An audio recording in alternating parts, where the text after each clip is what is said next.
හරි දරුවෝ ඊළඟට ස්මාර්ට් බුක් 2 එකේ ඝර්ෂණය කියන කොටස තමයි සාකච්ඡා කරන්නේ 29 වෙනි පිටුව බලන්න. හරි. මුලින්ම මම පොඩ්ඩක් පැහැදිලි කරන්න. හොඳට මතක තියාගන්න ඝර්ෂණයක් ඇති වෙන්න නම් පෘෂ්ඨ දෙකම රළු වෙන්න ඕන. පෘෂ්ඨ දෙකම මොකද වෙන්න ඕන? රළු වෙන්න ඕන. තේරෙනවද? පෘෂ්ඨ දෙකම රළු වෙන්න ඕන. සුමට පෘෂ්ඨයක් සහ රළු පෘෂ්ඨයක් අතර මේක සුමට මේක රළු. මේක ඝර්ෂණ බලයක් ඇති වෙන්නේ නැහැ. සුමට පෘෂ්ඨ දෙකක් අතර නම් කොහොමත් මොකද වෙන්නේ? ඝර්ෂණ බලයක් ඇති වෙන්නේ නැහැ. වැඩි පැහැදිලිද? අනිවාර්යයෙන්ම රළු පෘෂ්ඨ දෙයක් වෙන්න ඕන. තේරෙනවද? දැන් අර මතකද ඉගෙන ගත්තා කප්පිය සුමට නම් මේ තන්තුව මෙහෙම දිගේ දුවනවා මිසක් කප්පිය භ්‍රමණය වෙන්නේ නැහැ කියලා. ඒතර කප්පිය සුමටයි රළුව මේ තන්තුව රළු වුණාට මොකද වෙන්නේ? කප්පිය සුමටයි තන්තුව රළු වුණාට ඝර්ෂණ බලයක් ඇති වෙනවද? නැහැ. ඒ හින්දා මේක භ්‍රමණය වෙන්න ගූර්ණයක් ලබා ගන්න බෑ. වැඩේ පැහැදිලිද? එතකොට හොඳට මතක තියාගන්න පෘෂ්ඨ දෙක රළු වෙන්න ඕන. පෘෂ්ඨ දෙක මොකද වෙන්න ඕන? රළු වෙන්න ඕන. නැත්තම් ඝර්ෂණ බලයක් ඇති වෙන්නේ නැහැ. ඒක තමයි පළවෙනි පොයින්ට් එක. තේරෙනවද? ඊළඟ එක තමයි මේ ඝර්ෂණය කියන කොටස කතා කරන්නේ ඝන පෘෂ්ඨ දෙකක් අතර ඇතිවන කතාවක් විතරයි. ඝනයක් හෝ තරලයක් තරල දෙකක් අතර ඒකට වෙන වෙනම නම් තියෙනවා. තේරෙනවද? දැන් මෙතනදී කතා කරන්නේ ඝන පෘෂ්ඨ දෙකක් අතර ඇතිවන ප්‍රතිරෝධී බලයක්. ඒක තමයි ඝර්ෂණ බලය කියලා කියන්නේ. දැන් හිතන්නකෝ මෙන්න පෘෂ්ඨය තියෙනවා. මෙතන වස්තුවක් තියෙනවා. හරිද? හිතන්නකෝ ඔයා මේ පැත්තට F කියලා බලයක් යොදලා තල්ලු කරනවා කියලා. තේරෙනවද? අපි දන්නවා පල්ලෙහාට mg එකක් තියෙනවානේ. තව උඩින් මොන හරි තියෙන්න පුළුවන් තව බල. මෙන්න මෙතන R එකක් ඇති වෙනවා. මොකද? අභිලම්බ ප්‍රතික්‍රියා බලය. අභිලම්බ ප්‍රතික්‍රියා බලය. හරිද? ඒතර අපි දන්නවා ඒ වගේම ඇක්ෂන් එකට රියැක්ෂන් එකක් පල්ලෙහාට තියෙනවා. නේ උඩට තියෙනවා වගේම පහළටත් තියෙනවානේ. දැන් මම මෙහෙම තල්ලු කරනවා. තල්ලු කරනකොට හරිද? ඝර්ෂණ බලයක් ඇති වෙනවා මොකද වෙන්නේ? ඊට ප්‍රතිවිරුද්ධ. ඒක ස්වයං සිද්ධයි. ඒක ස්වයං සිද්ධයි. තේරෙනවද? ඒ වගේම තමයි මේ Fs එකේ මේ පැත්තට බලයක් ඇති වෙනවානේ. නේ? ඒක මේ වස්තුව මත. උඩ වස්තුව මත. පෘෂ්ඨය මත. ඊට අනිත් පැත්තට Fs එකක් තියෙනවා. තේරුණා නැද්ද? තේරෙනවද? එතකොට මේකේ ක්‍රියාබලය මේක මොකක්ද? ප්‍රතික්‍රියා බලය. වැඩේ පැහැදිලිද? වැඩේ පැහැදිලිද? තේරෙනවද? හොඳට මතක තියාගන්න මේ R එක වැඩි වෙන්න මොකද? R එක වැඩි වෙන්න මේ ඝර්ෂණ බලයේ උපරිමය වැඩි වෙනවා. මොකද මේ උපරිමයේ කතාව. හරි. හිතන්න. මම මුලින්ම දෙනවා නිව්ටන් 5. හිතනවා නිව්ටන් 5ක් දුන්නා කියලා. ඒත් මෙයා චලනය වෙන්නේ නැහැ. එහෙනම් ඝර්ෂණ බලය කීයක් වෙනවද? නිව්ටන් 5ම වෙන්න ඕන. නැත්තම් මේක සමතුලිතව මෙහෙම පවතින්න පුළුවන්ද? බෑ. ඒ 5ක් දෙනකොට ඒ 5 කැන්සල් වෙන්න අනිත් පැත්තට ඇති වෙන්නම ඕන. තේරුණාද? එතකොට බාහිර බලයත් එක්ක ඝර්ෂණ බලය ප්‍රස්ථාරගත කරොත් මුලින්ම චලනය වෙන්නේ නැති අවස්ථාවනේ. චලනය වෙන්නේ නැති අවස්ථාවට කියනවා ස්ථිතික අවස්ථාව කියලා. මොකද? ස්ථිතික අවස්ථාව. තේරෙනවද? එතනදී ඇති වෙන ඝර්ෂණ බලයට කියන නම තමයි ස්ථිතික ඝර්ෂණ බලය. මේ ස්ථිතික ඝර්ෂණ බලය බාහිර බලයට සමාන අගයකින් තමයි හටගන්නේ. 5ක් දුන්නොත් 5, 3ක් දුන්නොත් 3. තේරුණා නැද්ද? තේරුණාද? එතකොට ඔන්න ඔය විදිහට නේ. අනුලෝමව සමානුපාතික වෙලා ඔය විදිහට graph එක හැදෙනවා. මෙන්න මේ පොයින්ට් එකක් තියෙනවා නේද? ගන්න පුළුවන් උපරිම අවස්ථාව. ඊට වඩා චුට්ටක් හරි බලයක් යදපු ගාම මොකද වෙන්නේ? ඒක චලනය වෙනවා. මෙන්න මේ උපරිම අවස්ථාවට කියනවා මොකද? සීමාකාරී ඝර්ෂණ බලය. තවත් නමක් කියනවා සීමාකාරී ස්ථිතික ඝර්ෂණ බලය. එහෙම කිව්වත් ප්‍රශ්නයක් නැහැ. තාම චලනය වෙන්නේ නැහැ නේ. තේරෙනවද? එක්ක සීමාකාරී ඝර්ෂණ බලය නැත්නම් සීමාකාරී ස්ථිතික ඝර්ෂණ බලය. මෙන්න මේ පොයින්ට් එක එනවා නේද උපරිමාගය. මේ උපරිමාගය තවත් මෙහෙට ගෙන්නන්න. මේ උපරිමාගය තවත් මෙහාට ඉතින් ඝර්ෂණ බලය වැඩි කරන්න. මේ උපරිම පොයින්ට් එක තව ටික අරහෙට ගෙන්න ගන්න. මොකද කරන්න ඕන? පෘෂ්ඨයේ මත තියෙන නේ R එක අභිලම්බ ප්‍රතික්‍රියා බලය මොකද කරන්න ඕන? වැඩි කරන්න ඕනේ. දැන් හිතන්න මෙහෙම සරල කතාවක් මම කියන්න. බේඩ් මෙහෙම බෝඩ් එකට තියලා මම මෙහෙම තද කරනවා ටිකක්. ඒතර මෙයා චලනය කරන්න හදනවා ඔන්න ඔහොම චලනය වෙනවනේ. ඒකට යොදන බලයක් තියෙනවානේ. මම තව තද කරගෙන මෙහෙට කරන්න ගියා. එනවා මෙහෙට. යොදන්න ඕන බලය ගොඩාක් වැඩි. ඒකට හේතුව මේ පොයින්ට් එක යනවා අර එහෙට. මොකද මම මෙතනින් දෙන්නේ R එකක්. බලයක් යදුවාම R එකක් ඇති. තේරෙනවද? කුට්ටියේ බර වැඩි වෙන්න යාව චලනය කරන්න දෙන්න ඕන බලය මොකද? වැඩි වෙනවා. ඒකට හේතුව අභිලම්බ ප්‍රතික්‍රියා බලය වැඩි වෙනකොට ඝර්ෂණ බලය මොකද වෙන්නේ? වැඩි වෙනවා. තේරෙනවද? එතන මේ පොයින්ට් එකට කියන නම මොකද? සීමාකාරී ඝර්ෂණ බලය. තේරෙනවද නැද්ද? ඊට පස්සේ ඔයාට මේක තේරෙනවා මේක තල්ලු කරන්න මුලදී ඔහොම බලයක් යොදාගෙන යනකොට එකපාරම මොකද වෙන්නේ? ඔහොම චලනය වෙනවා. එතකොට අර අපි යොදන බලයට වඩා ටිකක් අඩු වෙනවා ඝර්ෂණ බලය. ඒකයි එහෙම වෙන්නේ.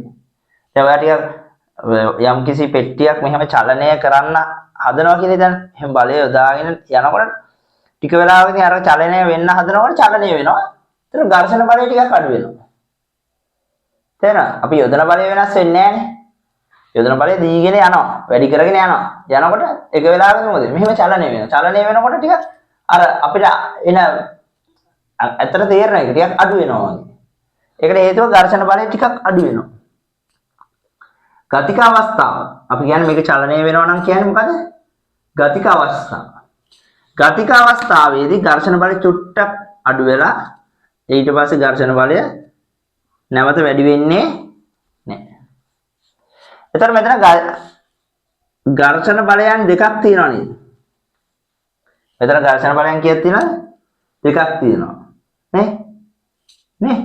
එකක් තමයි මොකක්ද? සීමාකාරී අවස්ථාව. අනිත් එක තමයි මොකද්ද? ගතික අවස්ථාව. තේරෙනවද? වැඩි පැහැදිලිද? තේරෙනවද? එතන මේ ඝර්ෂණ බලය මොකෙන්ද? අභිලම්බ ප්‍රතික්‍රියා බලයෙන් බෙදුවහම යම් නියතයක් එනවා. මොකද ඝර්ෂණ බලය අභිලම්බ ප්‍රතික්‍රියා බලයෙන් බෙදුවහම. මොකද මේකේ අභිලම්බ ප්‍රතික්‍රියා බලය වෙනස් වුණාද? නෑ. නමුත් ඝර්ෂණ බලය දෙකක් තියෙනවා. නේද? ඒක බෙදුවහම මොකද ලැබෙන්නේ? ඝර්ෂණ සංගුණකය ලැබෙනවා. තේරෙනවද? මේක තව ඔප්පු කිරීමක් විදිහට මෙහෙමත් කරන්න පුළුවන් ඝර්ෂණ බලය නේද? අනුලෝමව සමානුපාතිකයි R නේ? එතකොට දානවා සමානුපාතික විදිහට k කියලා නියතයක්. මෙන්න මේ k එක mu එකට සමාන වෙනවා. එතකොට fs සමානයි මොකද්ද? mu r. fs සමානයි mu r. නේ? මේ වගේ ඔප්පු කරන්න පුළුවන්. නැත්නම් මේ වගේ බලන්න. එතකොට මෙන්න මේ පොයින්ට් එක තියෙනවා නේද? උපරිම අවස්ථාව, සීමාකාරී අවස්ථාව. ඒ අවස්ථාවේ ඝර්ෂණ බලය අභිලම්බ ප්‍රතික්‍රියා බලයෙන් ලැබුණා මේ බෙදුවාම එනවා μs. μs කියන්නේ මොකද? සීමාකාරී ඝර්ෂණ සංගුණකය. මොකද? සීමාකාරී ඝර්ෂණ සංගුණකය. තේරුණාද? එතකොට මේ fs එක යුක්ත කරාම මොකද වෙන්නේ?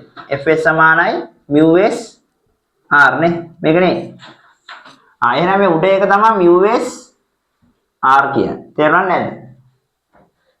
දැන් මේ ගතික අවස්ථාවක් තියෙනවා නේද? ගතික අවස්ථාවක් තියෙනවනේ ඝර්ෂණ බලයක් අදාළ එක. ඒ ගතික අවස්ථාවේ ඝර්ෂණ බලය අභිලම්බ ප්‍රතික්‍රියාවෙන් බෙදුවාම මොකද මේ fs එක දැන් fs එක ටිකක් අඩු වෙනවනේ නේ. දැන් මේකට වඩා මේකේ අඩුයි. ඒතර නමුත් අභිලම්බ ප්‍රතික්‍රියා බලය වෙනස් වෙනවද? නැහැ. එතකොට ලැබෙන්නේ μk කියලා පදයක්. මොකද? μk. ඒකට කියන නම තමයි මොකද්ද? ගතික ඝර්ෂණ සංගුණකය. මොකද? ගතික ඝර්ෂණ සංගුණකය. තේරුණාද? එතන මේ fs එක අඩු වීම නිසා μs ට වඩා μk එක මොකද වෙන්නේ? μs ට වඩා μk එක අඩුයි නේ. එතන මෙතනට ගත්තොත් මේක උක්ත කරොත් fs සමානයි μk මොකද? r. ඔන්න ඕක තමයි මේ තියෙන්නේ. μk r. වැඩේ පැහැදිලිද නැද්ද?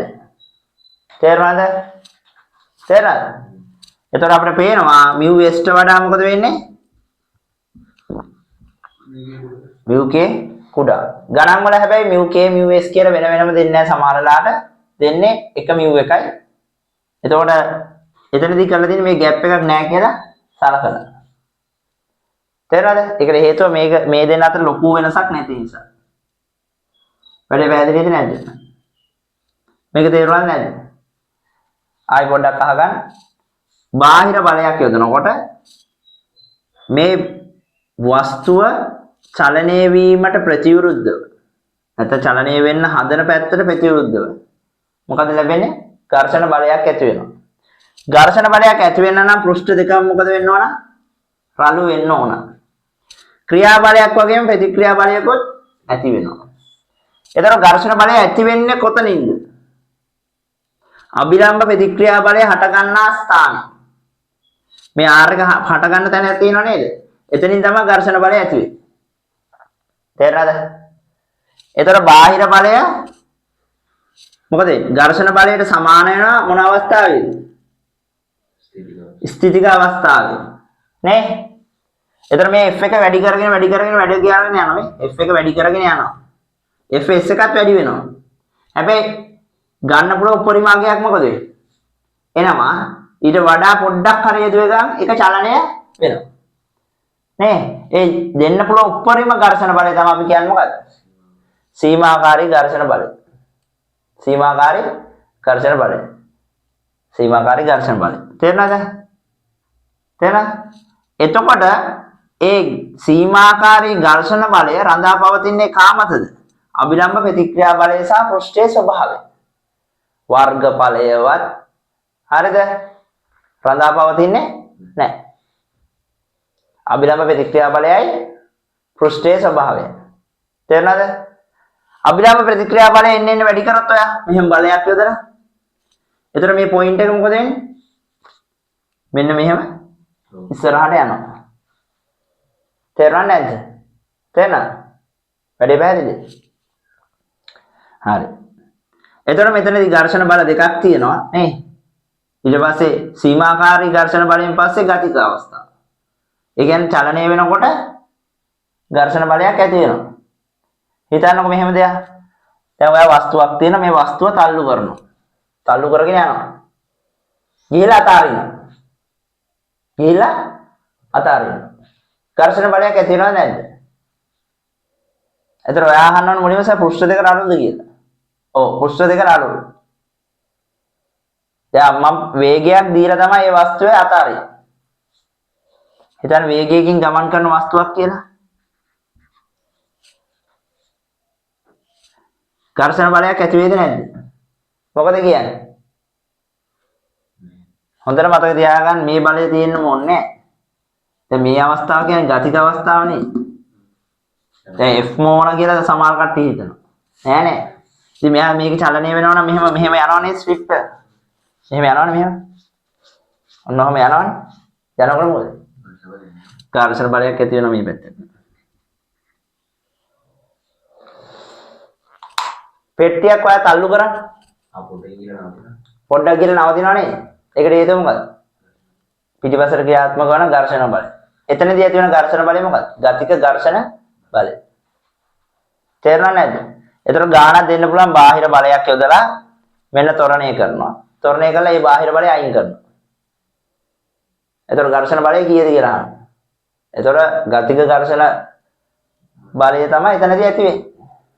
මොකද එයා චලනය වෙන ඕනෑම අවස්ථාවකද ඊට ප්‍රතිවිරුද්ධව ඝර්ෂණ බලයක් ක්‍රියාත්මක වෙනවා. උදාහරණයක් විදිහට ඔයා ගෙදර පෙට්ටියක් කරගෙන මෙහෙම තල්ලු කරොත් අපි යොදන බලයෙන් හින්දා ඒක යම් ගම්මතාවයකට ලක් කළා ඒක ප්‍රවේගයක් කරගෙන යනවා එන්න ප්‍රවේගය එන්න අඩු වෙනවා. ඒකට හේතුව බාහිරින් යදනවා ප්‍රතිවිරුද්ධ දිශාවට බලයක්. ඒක නිසා මන්දනය වෙනවා. වැඩේ පැහැදිලිද? තේරුණාද? හරි දැන් අපි යන් පොඩ්ඩක් නෝට් එකට බලන්න. ස්පර්ශ වී ඇති පෘෂ්ඨ දෙකක් හෝ සාපේක්ෂ චලිතයක් ඇතිවන විට හෝ සාපේක්ෂ චලිතයක් ඇතිවීමට උත්සාහ ගන්නා විට චලිතයට ප්‍රතිවිරුද්ධව ඒ මත ප්‍රතිරෝධී බලයක් ඇති කිරීමේ හැකියාව ඝර්ෂණය ලෙස හැඳින්වේ. ඝර්ෂණය නිසා ඇතිවන ප්‍රතිරෝධී බලය ඝර්ෂණ බලයයි. මෙම ඝර්ෂණ බලයට අදාළ පෘෂ්ඨ දෙක අතර අන්‍යෝන්‍ය වශයෙන් ඇතිවේ. හොඳට මතක තියාගන්න අන්‍යෝන්‍ය වශයෙන් ඇක්ෂන් ටු රියැක්ෂන් එකක් ඇති වෙනවා. තේරෙනවද? බලන්න. අභිලම්බ ප්‍රතික්‍රියාව නොවෙනස්ව පවතින විට. ඒ කියන්නේ R එක වෙනස් වෙන්නේ නැත්තම්. ඝර්ෂණ බලය පෘෂ්ඨ දෙක ස්පර්ශ වන පොදු වර්ග බලය හෝ පෘෂ්ඨයේ හැඩය මත රඳා නොපවතී. කාමතට රඳා පවතින්නේ නැත්තේ වර්ග බලය සහ පෘෂ්ඨයේ හැඩය මත. තේරෙනවද? රඳා පවතින්නේ නැහැ. හැබැයි ඝර්ෂණ බලය රඳා පවතිනවා කාමතද? පෘෂ්ඨයේ ස්වභාවය සහ අභිලම්බ ප්‍රතික්‍රියා බලය. හැබැයි හොඳට මතක තියාගන්න මේ ඒ බලපෑමත් කරන්නේ උපරිම අවස්ථාවට විතරයි. ඒ උපරිම අවස්ථාවක් ඇති වෙන්නේ ඒ කියන්නේ ඇති වෙනවනේ මොකක් වුණත් උපරිම අවස්ථාවක් ඇති වෙනවනේ. ඒ උපරිම අවස්ථාව වැඩි කර ගන්න ඕන නම් අභිලම්බ ප්‍රතික්‍රියා බලය වැඩි කරනවා. නැත්නම් මොකද මේ පෘෂ්ඨයේ රළුභාවය වැඩි කරනවා. තේරුණා නැද්ද? වැඩි පැහැදිලිද? හරි ආපැත්තට යන්න. ඝර්ෂණ බලය හා සම්බන්ධ වැදගත් කරුණු. පෘෂ්ඨ දෙකක් අතර සාපේක්ෂ චලිතයක් හෝ චලනය වීමට පෙළඹීමක්. ඒ කියන්නේ චලනය වෙන්න හරි ඊට පෙළඹීමක් ඇතිවීමට.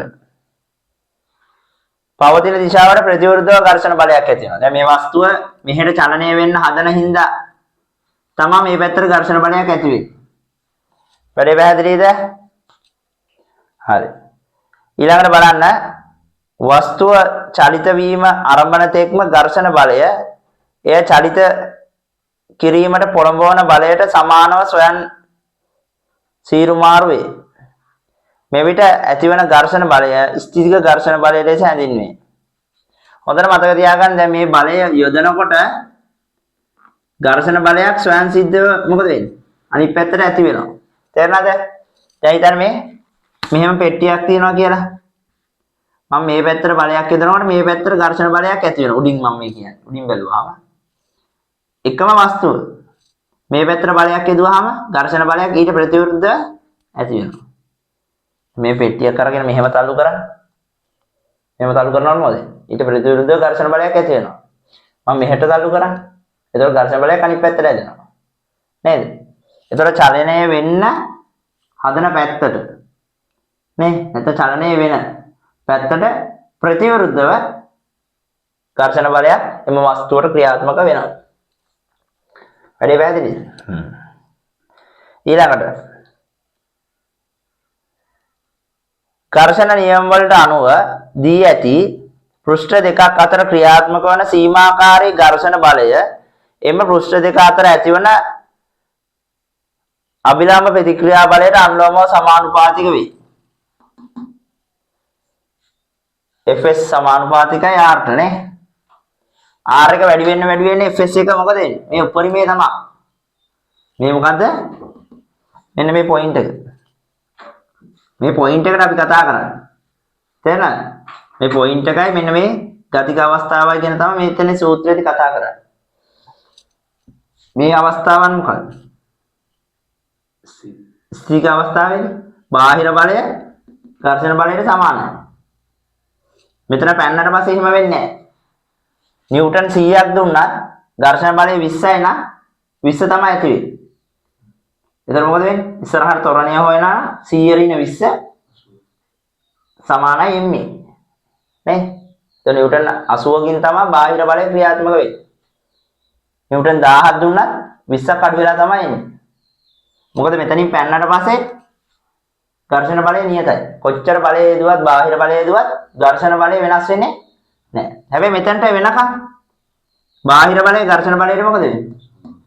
සමානයි. තේරුණා නැද්ද?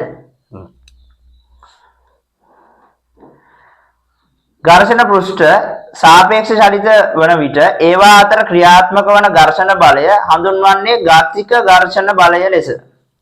මෙහි අගය සීමාකාරී ඝර්ෂණ බලයට වඩා මදක් අඩුයි. මෙතේ අඩුයි චුට්ටක්. චුටි ප්‍රමාණයක් අඩුයි. ඝර්ෂණ නියමයන්ට අනුව ගතික ඝර්ෂණ බලයද පෘෂ්ඨ දෙක අතර ඇතිවන අභිලම්බ ප්‍රතික්‍රියාවට අනුලෝමව සමානුපාතිකයි. මේ සීමාකාරීයක වගේම තමයි ගතික එක. ඒකයි මෙතන සූත්‍ර දෙකක් ගත්තා අපි. මේ විදිහටම තමයි ගතික අවස්ථාවත්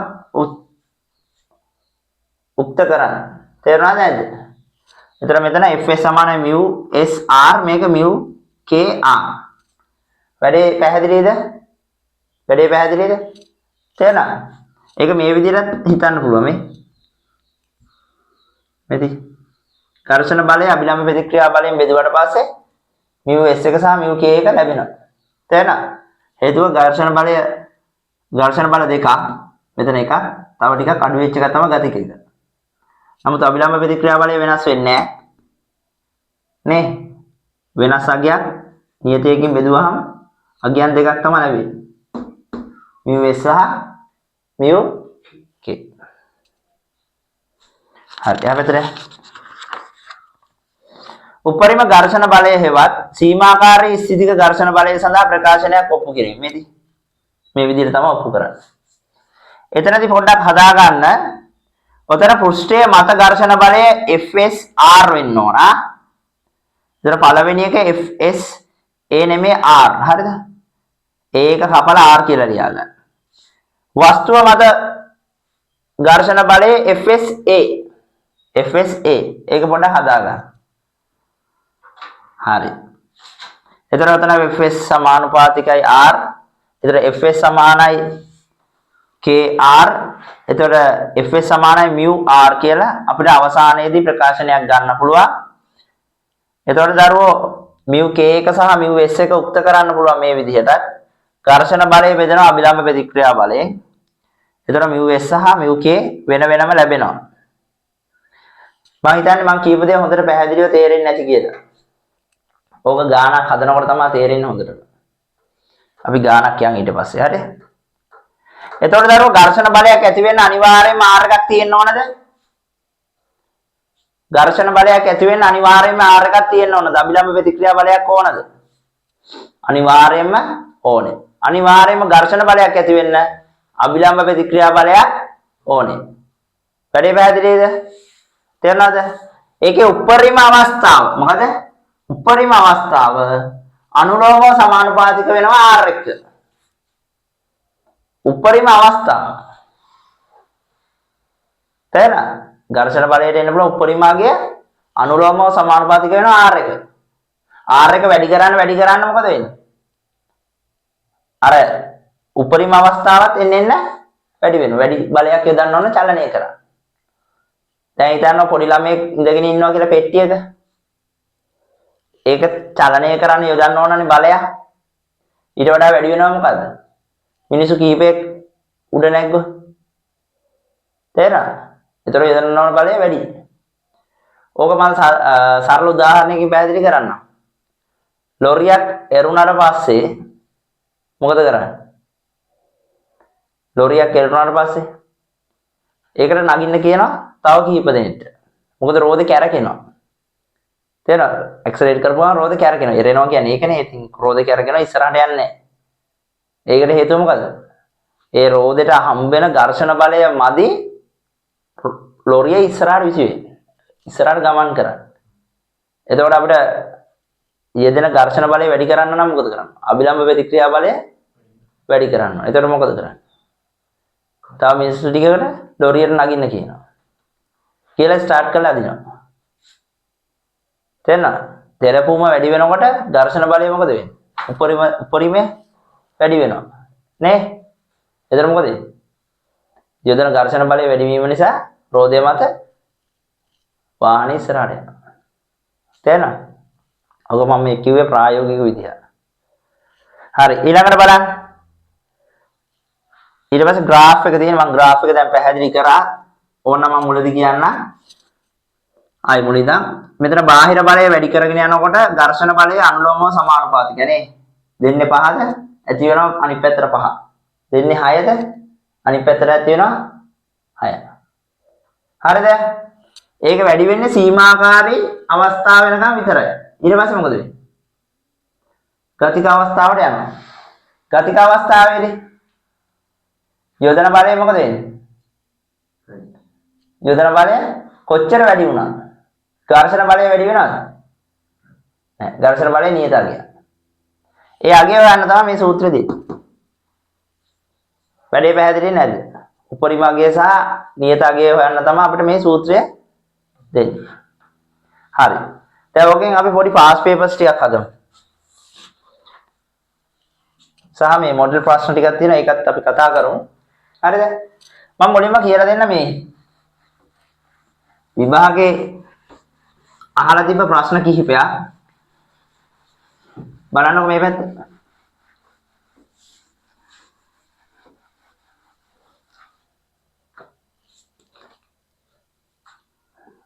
මේ බලන්න.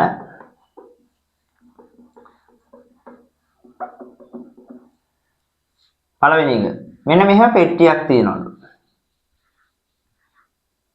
මෙන්න මෙහෙම පෙට්ටියක් තියෙනවලු. හරිද? මේකේ වස්තුවේ ඉදිරියේ මේ පෙට්ටිය තියෙන්නේ. වස්තුවේ ඉදිරියේ පෙට්ටිය තියෙන්නේ. තේරෙනවද? එතකොට මේ පෘෂ්ඨ දෙක අතර ඝර්ෂණ බලය මේ පෘෂ්ඨ දෙක අතර මියුළු. නේද? මියුළු.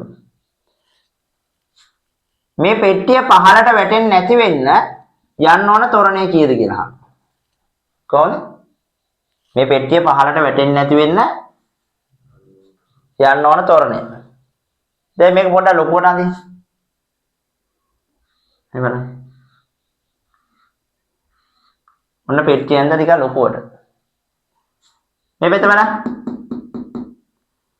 මේ අංශුව දැන් මේ වස්තුව ත්වරණය වෙනවා කියන්නේ මේකේ තියෙන සියලුම වස්තුන් මොකද? ඒ ත්වරණය ගන්න ඕන. එතන මෙයා කියලා මේක වදිනව නේද? මෙයා කියලා මේක වදිනවනේ. එතන මෙයා මත ඉස්සරහට බලයක් ඇති වෙනව නේද? මෙන්න ඇති වෙනවා බලය. ඒකට කියනවා R එක. තේරෙනවද? මේකේ ගිහිල්ලා මෙයා වදිනවා. ඒ නිසා මොකද වෙන්නේ? R එක හට ගන්නවා මේ පෘෂ්ඨය මත. හේතුව මොකද්ද? මේ පැත්තට මොකද වෙන්න ඕන? ත්වරණය වීම සඳහා. එතන මේ පෙට්ටිය මත මොකද වෙන්නේ? ඒ පෙට්ටිය බරක් තියෙනවා නේද පල්ලෙහාට? ඒකින්ද පල්ලෙහාට වෙන්නේ mg තියෙනවා. මෙයා දැන් මේක ස්ක්‍රූස් කාලා මොකද වෙන්නේ? ලිස්සලා යන්න හදනවා. එතන මේක ලිස්සලා යන්න හදනකොට මොකද වෙන්නේ? ඉහළට මොකද ඇති වෙන්නේ? ඝර්ෂණ බලයක් ඇති වෙනවා. මොකද ඇති වෙන්නේ? ඝර්ෂණ බලයක් ඇති වෙනවා. මේ ඝර්ෂණ බලය මේක පල්ලෙහාට වැටෙන්නේ නැති වෙන්න නම් ඒ කියන්නේ පල්ලෙහාට ත්වරණය වෙන්නේ නැති වෙන්න නම් මේ ඝර්ෂණ බලය mg ට මොකද වෙන්න ඕන? මේ ඝර්ෂණ බලය mg ට මොකද වෙන්න ඕන? fs ට mg එක සමාන වෙන්න ඕන. fs එක mg ට සමාන වෙන්න ඕන. තේරුණාද නැද්ද? වැඩේ පැහැදිලිද? එතන මේ fs එක අපි දන්නවා මොකද?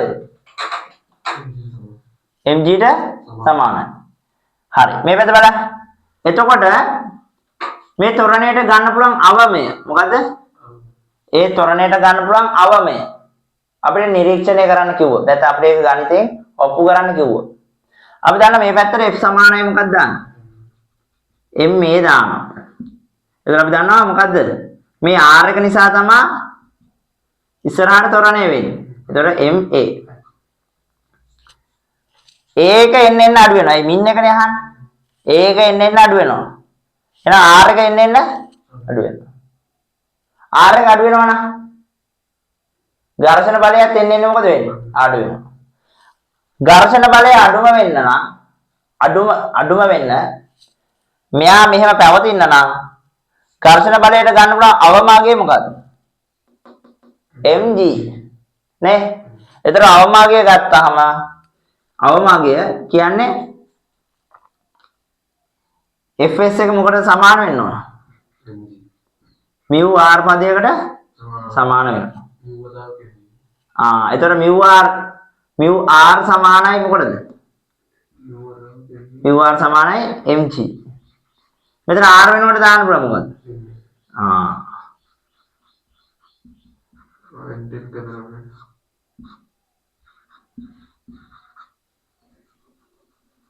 ජීවෙදීම මේ මින් එක. වැඩේ පැහැදිලිද නැද්ද? දැන් මෙයා ගිහලා මේක ගැටෙනවනේ. එතන මෙතන ඇති වෙනවා R එකක්. තේරෙනවද? අපි මේකේ ත්වරණය එන්න අඩු වෙනකොට R එක එන්න අඩු වෙනවා. එතන මේ Fs ට එන්න පුළුවන් උපරිමාගය තියෙනවා නේද? ඒකත් එන්න අඩු වෙනවා. නේද? අවම වශයෙන්වත් Fs එක mg ට මොකද වෙන්න ඕන? සමාන වෙනවා. එතකොට ඒ අවස්ථාවට අපි Fs සමානයි mu r කියලා දැම්මොත් මෙතන r සඳහා ප්‍රකාශනය f සමාන ma වලින් දාන්න පුළුවන්. ඒක ආදේශ කරන මේකට r වෙනවට. එතන මෙතන a min එක ලැබෙනවා කීයද? g බෙදීම mu. ඒකට හේතුව m ට m අපල යන නිසා. එහෙනම් වස්තු ස්කන්ධය මත රඳා පවතිනවද? නැහැ. රඳා පවතින්නේ පෘෂ්ඨ දෙක අතර ඝර්ෂණ බලය. එතන මේක ත්වරණය වෙන්නේ නැත්නම් දරුවෝ මේක ත්වරණය වෙන්නේ නැත්නම් මෙහෙම දැන් ඔයා හිතන්නකො මෙහෙම බෝඩ් එකේ මම උඩ මෙහෙම තියලා අතාරිනවා කියලා. මොකද වෙන්නේ? එතකොට ඝර්ෂණ බලයක් ඇති වෙනවද? නෑ. ඒකට හේතුව මොකද්ද? මෙහෙම කරලා තියලා අතෑරියොත් මේ R එකක් තියෙනවද? R එකක් නැත්නම් Fs එකක් ඇති වෙනවද? ඒ නිසා පල්ලෙහාට ගුරුත්ව ත්වරණය වැටෙනවා. තේරෙනවද? දැන් මේ පෘෂ්ඨය ආනත නම් ඒක දිගේ වැටෙන එක වෙනම කතාවක්. මම කියන්නේ මේ පෘෂ්ඨය හරියටම ලම්බ කරනවා. පොළොවට ලම්බ කරනවා. මෙහෙම තියලා අතෑරියට මෙහෙම දිගේ ගියා කියලා ඝර්ෂණ බලයක් ඇති වෙන්නේ නැහැ. අනිත් එක තමයි මෙහෙම දිගේ යනවා කියලා පේනවා නම් ඒ කියන්නේ බිත්තිය ඇලයි. තේරෙනවද? බිත්තිය ඇලයි. හරි කෙලින් නම් තියෙන්නේ මෙයා බිත්තියට ඕන විදිහට දෙනවා. මෙයා පල්ලෙහාට වැටෙනවා. ගෑවි ඉන්නේ. තේරෙනවද? මෙතන වෙනකන් තේරෙනවද නැද්ද? තේරෙනවද? හරි. ඊළඟ පාස් පේපර් ගන්න තමයි මෙන්න මේ වගේ එකක්. ඒක ලෝරි කේස් එකක්. හිතන්න ලොරියක් උඩ පෙට්ටියක් තියෙනවා. මොකද්ද වෙන්නේ? ලොරියක් උඩ මොකද්ද තියෙන්නේ? පෙට්ටියක් තියෙනවා. මෙන්න දින ලොරි. ලොරිය උඩ පෙට්ටිය තියෙනවා. අන්න පෙට්ටිය තියෙනවා. හරිද? එතන පෙට්ටියේ බර නිසා මෙතන ඇති වෙන මොකද්ද? අභිලම්බ ප්‍රතික්‍රියා බලය. හිතන්න ලොරිය මේ පැත්තට ත්වරණය වෙනවා කියලා. ලොරිය මේ පැත්තට ත්වරණය වෙනවා. හරිද? එතන ලොරිය ත්වරණය වෙනවා නම් හොඳට මතක තියාගන්න මේ ලොරියේ තියෙන හැම වස්තුවකටම මොකද වෙන්නේ? ඒ ත්වරණය අත්පත් කරගන්නවා. තේරුණාද? හරි. එතකොට බලන්න මේ ලොරිය ඉස්සරහට යනවා. පෙට්ටිය විතරක් කොහොම ඉන්නවනම් ලොරිය ඉස්සරහට යනවා පෙට්ටිය කොහොමම ඉන්නවනම් පෙට්ටිය යන්න ඕන කොහෙද? පිටිපස්සට. එහෙනම් ඝර්ෂණ බලය තියෙන්න ඕන කොහෙද? ඉස්සරහට. එතකොට මේ තට්ටුව තියෙනව නේද? තට්ටුවෙන් පෙට්ටිය මත ඝර්ෂණ බලයක් ඉස්සරහට ඇති වෙනවා. ඒ ඉස්සරහට ඇති වෙන ඝර්ෂණ බලය නිසා තමයි මේ ලොරියේ තියෙන ත්වරණය මේ පෙට්ටියට නතු වෙන්නේ.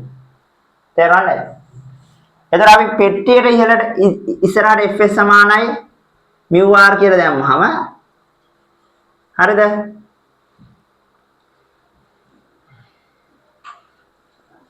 F සමාන ma කියලා දැම්මොත් F වෙනුවට දාන්න Fs සමානයි me. හරි මේ දැන් මේ ත්වරණය එන්න වැඩි කරනවා. දරුවෝ ත්වරණය වැඩි කරනකොට Fs එක මොකද වෙන්න ඕන? ඝර්ෂණ බලය එන්න වැඩි වෙන්න ඕන. නමුත් Fs ට එන්න පුළුවන් උපරිම අගයක් තියෙනවා. ඒක තමයි Fs සමානයි මොකද අපි ලබන්නේ? mu r. හිතන්න mu වගේ 0.8යි කීයද? mu වගේ 0.8යි. mu වගේ 0.8 නම් හරිද? මෙයාට එන්න පුළුවන් උපරිම ත්වරණය කීයද? අපි දන්නවා a එක වැඩි කරනකොට Fs එක මොකද වෙන්න ඕන? වැඩි වෙන්න ඕන. Fs එකේ උපරිම අගය තමයි Fs සමානයි mu r. අපි දන්නවා මෙයාගේ r එක සමානයි මොකද්ද? මේ වස්තුවේ මේ පල්ලයට ක්‍රියාත්මක වෙන mg ට නේ? එතකොට අපිට ලියන්න පුළුවන් Fs සමානයි මොකද්ද? mu mg. මේක ආදේශ කරන මෙතනට. එතන mu mg සමානයි m a ගේ max එක උපරිමයි. m ට m කැපෙනවා. එතන වෙනවා මෙතන මොකද? a max එක කීයද? mu කීයද? 0.8 වැඩි කිරීම 10 කීයද? 8යි ms ඍණ 2 තොරණ. තේරුණා නැද්ද? ඒකට හේතුව ලොරිය උඩ තියෙන පෙට්ටියට ඝර්ෂණ බලයක් තියෙන්න ඕන ලොරියේ තොරණය පෙට්ටියට නතු කරගන්න. නැත්නම් ඉස්සරහට යන්නේ නැහැ නේ පෙට්ටිය. පෙට්ටියට ඉස්සරහට බලයක් එපේ. ඒ පෙට්ටියට ඉස්සරහට දෙන බලය කවුද දෙන්නේ? පෘෂ්ඨ දෙක අතර තියෙන ඝර්ෂණ බලය. ලොරිය තොරණය කරගෙන යනවා එන්න තොරණය වැඩි වී කියන යනවා. එතකොට මොකද වෙන්නේ? ඒක පෙට්ටියට එන්න නම් නැත්නම් ලොරියට සාපේක්ෂව පෙට්ටිය පිටිපස්සට යනවා. මෙයා ගන්න තොරණයම මෙයා තියෙන්න බෑ පෙට්ටියක් තියෙන්න බෑ. නේද? පෙට්ටියේ තොරණය එන්න වැඩි කරන්න නම් පෙට්ටිය මත ඇතිවෙච්ච ඝර්ෂණ බලය වැඩි වෙන්න ඕන. හැබැයි ඝර්ෂණ බලයේ උපරිමය කියන්නේ F සමානයි මොකක්ද? mu r. නේ? එතන a වෙනුවට ලියන්න බෑ F සමානයි mu mg. mu mg. නේ F වෙනුවට mu mg. ඒක ආදේශ කරා තමයි. දැන් තොරණේ උපරිමය. එතන mu mg. m ට m කැපුවා. mx එක. මේක පාස් පේපර්ස් ගන්නවා. වැඩේ පැහැදිලිද නැද්ද? තේරුණාද? හරි. තව එකක් තියෙනවා. four wheel වාහනයක් සහ rear wheel වාහනයක් සහ front wheel වාහනයක්. බලන්න. අපි දන්න four wheel වාහන four wheel වාහන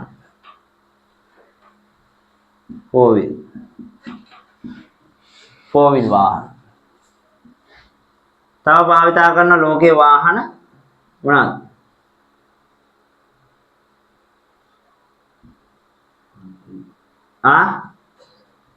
front wheel. තව වාහනේ තියෙනවා මොකද්ද?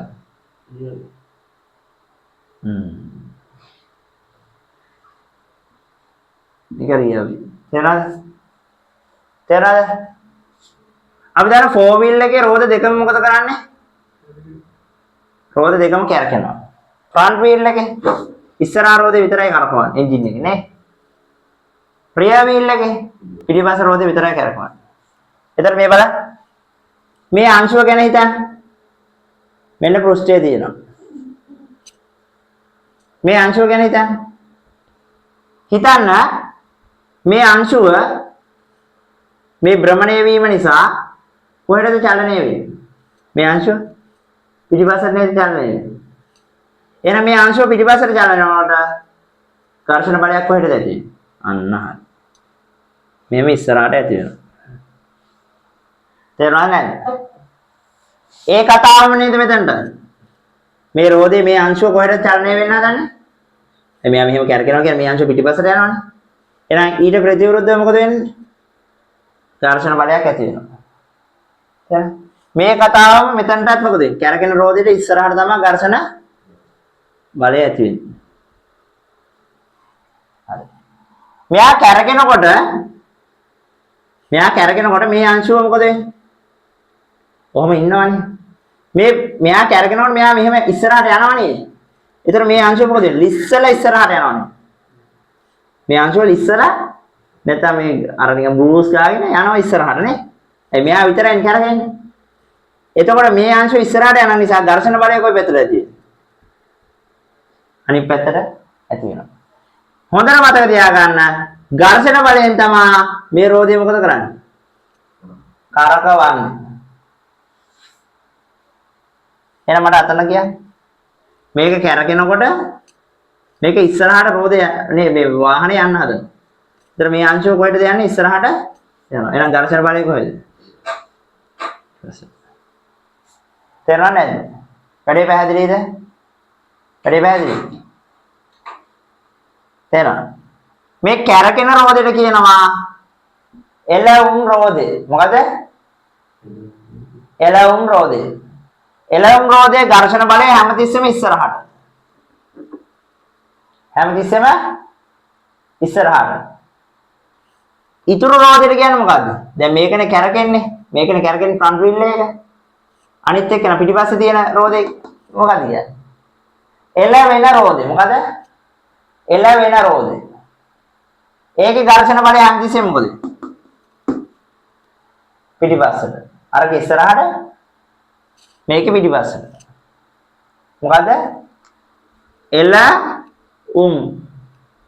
එළවුම් කියන්නේ මොකද්ද දරුවෝ? එළවුම් කියන්නේ මොකද්ද? එන්ජින් එකෙන් රෝදේ කරකවනවා. නේද? නේද?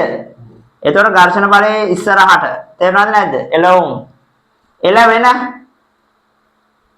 එළවෙන රෝදේ කියන්නේ.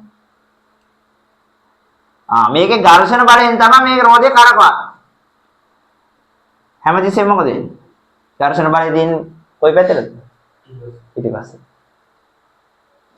වැඩේ තේරුණාද නැද්ද? දැන් පුට් සයිකලයක් ගත්තොත් මේ මෙතන පුට් සයිකලයක්. ඒකේ චේන් එක දාලා දෙන්නේ පිටිපස්සට නේද? පිටිපස්ස රෝදෙනේ.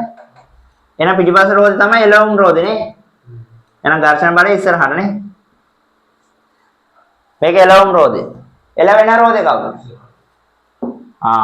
ඉස්සරහ රෝදේ. එතකොට ඒකේ ඝර්ෂණ බලය හැමතිස්සෙම මොකද වෙන්නේ? පිටිපස්ස. තේරුණා නේද? මේක එළවුම් රෝදය, මේක එළවෙන රෝදය. වැඩේ පැහැදිලිද නැද්ද? තේරුණා? ඒතර දැනට පසුගිය විභාග ප්‍රශ්නවල ඔය ප්‍රශ්න ටික තමයි අහලා තිබ්බේ වැඩිපුරම. හරි. ඒකත් එක්ක පොඩි රචනා ප්‍රශ්නයක් හදමු. හරි. එන්න යුනිට් පේපර් බුක් 2 එකේ නිව්ටන් නියම හා කපි පද්ධතිය ඔය ඝර්ෂණය කියන කොටසේ 63 වෙනි ගානට මාත් එක්කම හදාගන්න 63 වෙනි ගාන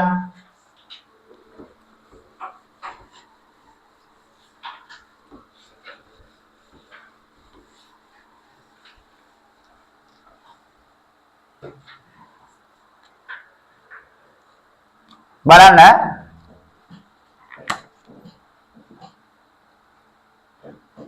මෙන්න මෙහෙම ට්‍රොලියක් තියෙනවා. මෙතන පෙට්ටියක් තියෙනවා. මෙයා මේ පැත්තට තොරණ එනවා 3 ms ඍණ දෙකක තොරණයක්.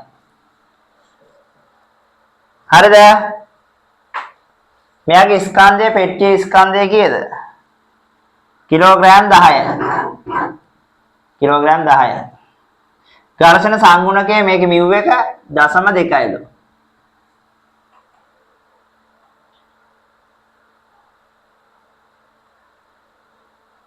හරි. මේ ට්‍රොලිය යනකොට මේ පෙට්ටිය ලිස්සලා යනවලු පිටිපස්සට. ඒ කියන්නේ දරුවෝ අපි සරලව කතා කරොත් මේ පෙට්ටියට මේ පැත්තට R එකක් ඇති වෙනවානේ. ඒ R එක සමානයිනේ මේ පල්ලෙහාට තියෙන mg එකට. ඒතර mg කියන්නේ 10 වැඩි කිරීම 10. මොකද ස්කන්ධය 10යිනේ. 10 වැඩි කිරීම 10 නිව්ටන් 100යි. ඒතර නිව්ටන් 100. ඒතර මෙයා ත්වරණය වෙනකොට ඉස්සරහට මේ පෙට්ටිය ත්වරණය වෙන්නේ බෑ. ඒ කියන්නේ ඝර්ෂණ බලයක් ඉස්සරහට තියෙන්න ඕන නේ. මොකද ලොරිය ඉස්සරහට යනකොට පෙට්ටිය පිටිපස්සටනේ චලනය වෙන්න බලන්න. ඒතර ඝර්ෂණ බලයක් ඉදිරියට ක්‍රියාත්මක වෙලා මේ තොරණයම ගන්න හදන මේ Fs භාවිතා කළා. හැබැයි Fs ට යන්න පුළුවන් උපරිමය අගය තමයි Fs සමානයි μ r. එතන μ 1.2යි. වැඩි කිරීම 100. එතකොට දරුවෝ මෙයාගේ නිව්ටන් 20ක් ක්‍රියාත්මක වෙනවා ඝර්ෂණ බලය විදිහට. හරි අපි පෙට්ටියට F සමානයි ma දාමු. පෙට්ටියට F සමානයි ma දැම්මොත් ඝර්ෂණ බලයනේ ඉස්සරහට තියෙන එකම බලය. එතන 20 සමානයි 10යි a. එතන a සමානයි 2යි. ලොරිය ඉස්සරහට ගියාට 3කින් පෙට්ටිය යන්නේ 2යි ms ඍණ 2ක තොරණයකින්. එතන සාපේක්ෂ චලිතය සැලකුවොත් පෙට්ටියට සාපේක්ෂව මේ බලන්න පෙට්ටියට සාපේක්ෂව ලොරිය ඉස්සරහට එකකින් යනවා. තොරණයේ සාපේක්ෂ චලිතය සාපේක්ෂව තොරණය මෙයා එකකින් යනවා. හරි. නැත්නම් අපිට කියන්න පුළුවන් ලොරියට සාපේක්ෂව පෙට්ටිය 1යි ms ඍණ 2ක තොරණයකින් පිටිපස්සට යනවා. හිතන්නකො මේක ආරම්භයේදී පටන් ගත්ත කියලා නිශ්චලව. නිශ්චලව ආරම්භ ප්‍රවේගයේ බිඳුවයි. මේ ඔක්කොම දාන්නේ ලොරියට සාපේක්ෂව. ලොරියට සාපේක්ෂව. ලොරියට සාපේක්ෂව මේ පෙට්ටියේ වේගය බිඳුවයි. ලොරියට සාපේක්ෂව මෙයා මීටර් 5ක් යන්න ඕන දරුවෝ. මීටර් 5ක් ගියාට පස්සේ තමයි මේ පෙට්ටිය වැටෙන්නේ. ඒතර වේගය ලොරියට සාපේක්ෂව ප්‍රවේගය මේක විසි වෙනවා. මේක වැටෙනකොට ලොරියට සාපේක්ෂව ප්‍රවේගය. මේ පොළොවට සාපේක්ෂව නෙවෙයි ලොරියට සාපේක්ෂව වැටෙන වේගය අපි දන්නේ නැත. හරි. ඒතර දරුවෝ අපි දන්නවා ලොරියට සාපේක්ෂව පෙට්ටියට තොරණයක් තියෙන පිටිපස්සට ඒ සමානයි 1යි ms ඍණ 2ක්. අපි දන්නා සාපේක්ෂ චලිතය සැලකීමේදී එකම දිශාවට නම් අන්තරය ගන්න. ඒ විශාලත්වය අන්තරෙන් ගන්න පුළුවන්. ඒතර අපි සාමාන්‍යයෙන් දන්නවා ප්‍රායෝගික විදිහේ හිතුවාම ලොරිය යනවා නම් 3කින් මෙයා යන්නේ 2කින් නම් මෙයා ඉස්සරහට යනවා. ඒ කියන්නේ පෙට්ටිය පිටිපස්සට යනවා. කොච්චරකද යන්නේ? මේ දෙකේ විශාලත්ව දෙකේ අන්තරය ගත්තා නම් හරි. නැත්තම් සාපේක්ෂ චලිත මූලධර්මය දාලා වෙනම හදාගෙන යන්න ඕන පොළොවට සාපේක්ෂව ලොරිය පොළොවට සාපේක්ෂව කුට්ටිය ඊට පස්සේ වෙනම එහෙම හදාගෙන යන්න ඕන. හරි? ඊට පස්සේ ලොරියට සාපේක්ෂව කුට්ටියේ තොරණේ ওই විදිහට හදන්න වෙනවා. හරි මේ ඔක්කොම මොකද්ද? ලොරියට සාපේක්ෂව ලොරි. එතන මේ කාමස එතකොට ලොරියට සාපේක්ෂව විතරක් හදන්න පුළුවන්. පොළොවට සාපේක්ෂව හදන්න ඕනේ නැහැ. එතකොට අපිට දාන්න පුළුවන් මෙතන සූත්‍රය තමයි මේක අහන්නේ චලිතය ආරම්භ වූ විට කුට්ටිය ලොරියෙන් බිම වැටෙන්නේ කොපමණ දුරක් ගියාට පස්සේද? හරි. එහෙනම් අපිට මෙතනදී මුලින්ම කාලය ගන්න ඕන. ඇයි කාලය ගන්නෙ? අපි දන්නවා මේක වැටෙන්න ගිය කාලය තුල මෙයා ඉස්සරහට යනවා. මෙයා වැටෙන්න ගිය කාලය තුල මෙයා ඉස්සරහට යනවා. එතන අපි ලොරියට දැම්මොත් අවසාන ප්‍රවේගය නැති කාලය හොයන්න ඕන සමීකරණයක් නම් අවසාන ප්‍රවේගය නැති එකම සූත්‍රය S සමානයි ut ධන භාගයයි at වර්ගය. මේ පැත්තට දාන්න. ඔය තියෙන්නේ ලොරිය උඩ තියෙන පෙට්ටියට. මේ ඔක්කොම සාපේක්ෂ මිනුම් දාන්න ඕන ලොරියට සාපේක්ෂව. පොළොවට සාපේක්ෂව නෙවෙයි ලොරියට සාපේක්ෂව. ලොරියට සාපේක්ෂව මෙයා මීටර් 5ක් යන්න ඕන. ඒ ලොරිය උඩ තියෙන මීටර් 5 යන්නම ඕන. ඒක ගියාට පස්සේ තමයි වැටෙන්නේ. ඒතර මීටර් 5යි. ආරම්භක ප්‍රවේගය බිඳුවයි. ලොරියට සාපේක්ෂව බිඳුවයි. දැන් භාගයයි. තොරණය ලොරියට සාපේක්ෂව කුට්ටියේ තොරණය 1යි. කාලය දන්නේ t වර්ගය කියලා දාන්න. ඒතර දරුවෝ මෙතන උක්ත කරාම t වර්ගය සමානයි 10යි. ඒතර 10 මූලය තමයි t. 10 මූලය තමයි t. එතකොට දරුවෝ ඊට පස්සේ දාන්න ඕන ඒ කාලය තුල මෙයා ඉස්සරහට ගියානේ. එතකොට එයාට ආයෙ දාන්න වෙනවා ලොරියට. එතකොට දාන්නේ දැන් මේක ලොරියට සාපේක්ෂව මෙතන ගන්නෙ. ලොරියට සාපේක්ෂව පෙට්ටියට. මෙතනද දාන්න වෙන්නේ ලොරියට. කාට සාපේක්ෂව? පොළවට සාපේක්ෂව. පොළවට සාපේක්ෂව ලොරියට. සාපේක්ෂව ලොරියට. එතන ලොරියට සාපේක්ෂව පෙට්ටියට.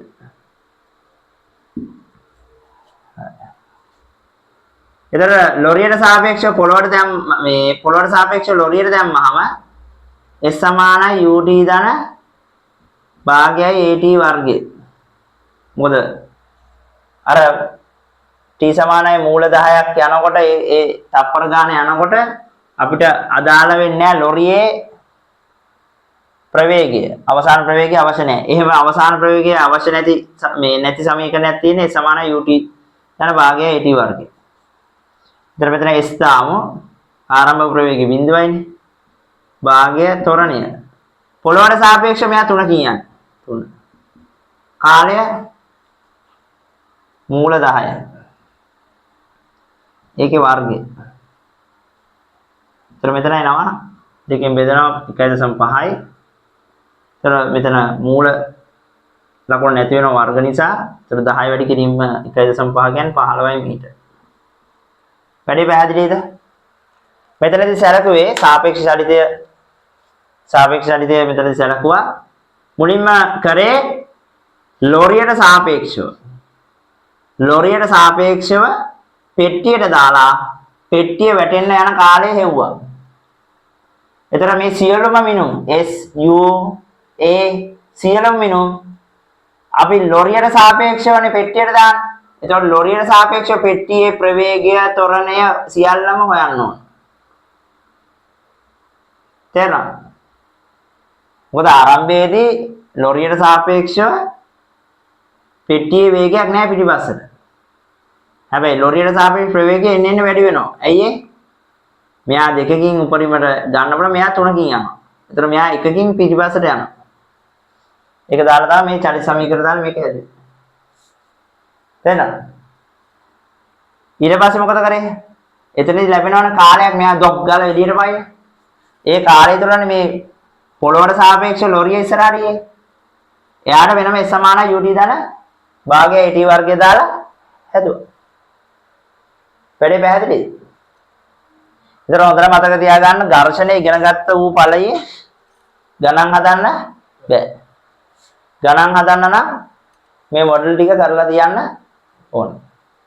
ඒතර තමයි අවබෝධයක් එන්නේ.